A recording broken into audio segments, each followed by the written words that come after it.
Welcome back, everyone. Quick sidebar. The year is 1977. I'm hanging around backstage at SPAC, and I'm noticing there's this young guy running around with a camera. Man, is he talented. And I don't mean because he's getting the usual shots.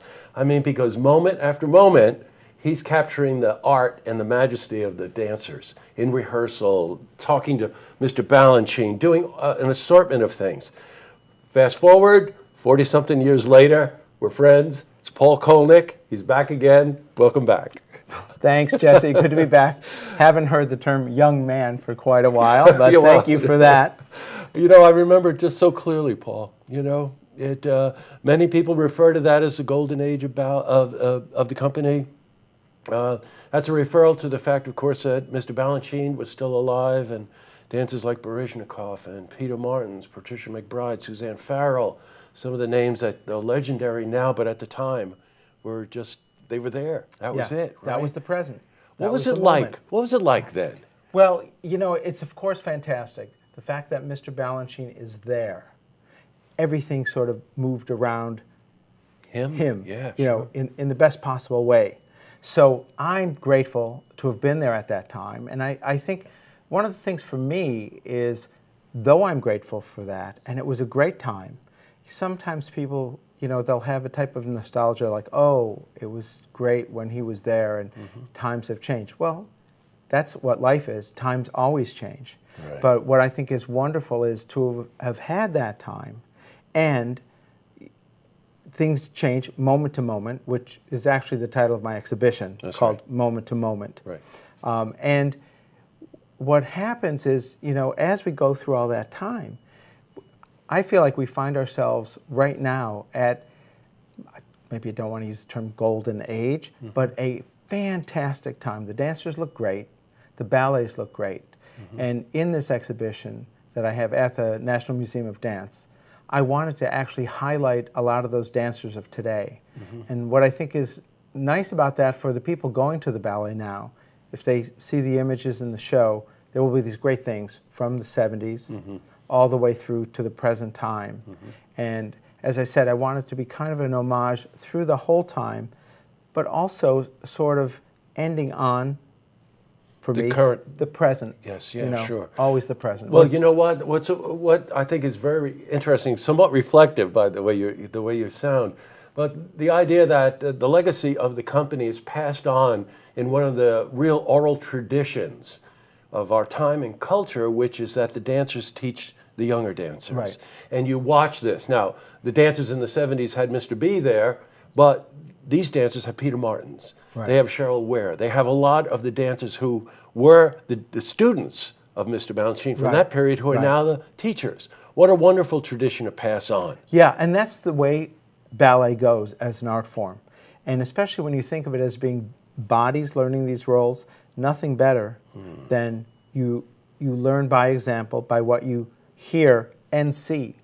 And that gets translated, and as time goes on, transformed somewhat. But it's a continuous line that I always say, it's a continuous line that is always in the present. Yes. You know what?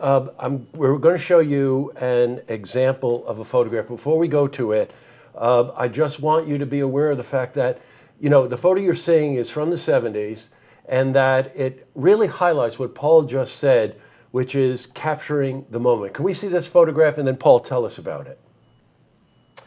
Right. Well, this is wonderful. On the stage of the Saratoga Performing Arts Center, there's Mr. Balanchine with Stephanie Saland and Ricky Weiss, dancers with the company. And what to me is amazing about this picture is it's an afternoon rehearsal. Anyone could have walked into SPAC, sat on those seats, and watched the genius of the 20th century in ballet, and for me, the genius of ballet, talking to dancers, rehearsing, you know, things that, you know, I'd almost would say, where else but at SPAC could you have that experience? Well, you know, Paul, can we come back to us? Thanks. One of the things that always amazed me about SPAC was the ability, like you just said, you could go there on any afternoon. And of course, there was the wonderful sound of the rehearsal piano. There was a wonderful smell of rosin in the air. Right. You know, and there on the stage, right in front of your very eyes, were the dancers, Mr. Balanchine, working out the details. And a lot of times that was a very subtle thing, right? A little bit of a movement, Right, an arm this right. way. And you always captured that moment. Well, thanks. Yeah, for me, it was the subtleties that I think as a photographer, you kind of, it stays for all time once you catch it. So those particularities, they loom large for me. You know, a hand, a moment, a look. You know, all of those things go into making something that I hope is timeless in its way. Well, I'll tell you something from my own experience, and I have some of Paul's photographs hanging right here in the studio. They are timeless. Last time we talked for 19 minutes, so I want to give you something that I know, some information I know you want to know. The name of the exhibition is Moment to Moment, A History of Time and Place.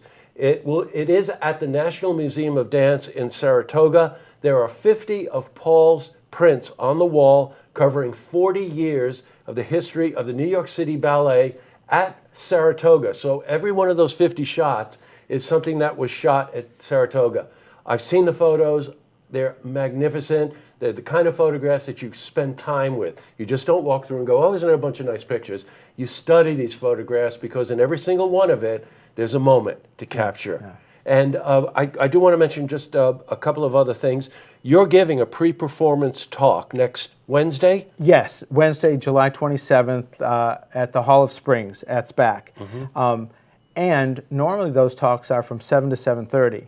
With mine, as we can attest to by our 19-minute conversation last time, I like to talk. I have a lot to say. So for my talk, they've made it from 6:45 to 7:30. Paul, I don't think that's enough time. Well, fortunately, the people, like when it's the end, I say, should I keep going? They're like, yeah.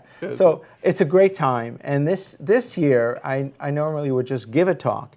This year, being that we're covering 40 years, I wanted it to be a conversation. So Jay Rogoff, who's a poet, and also writes reviews because he loves the ballet and knows them well, he'll be interviewing me. So interview is maybe not the right word. It'll be a conversation back and forth. I will have a lot of images for us to look at.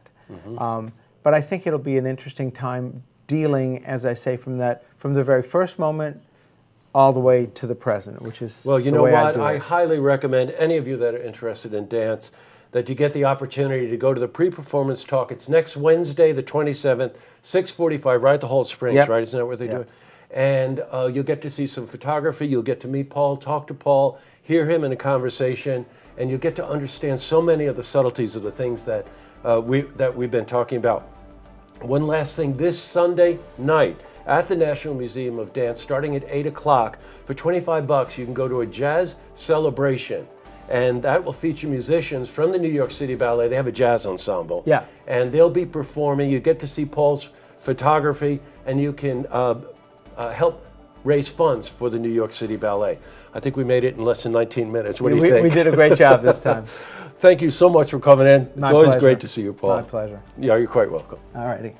To see this interview again, you can head to our website, looktvonline.com.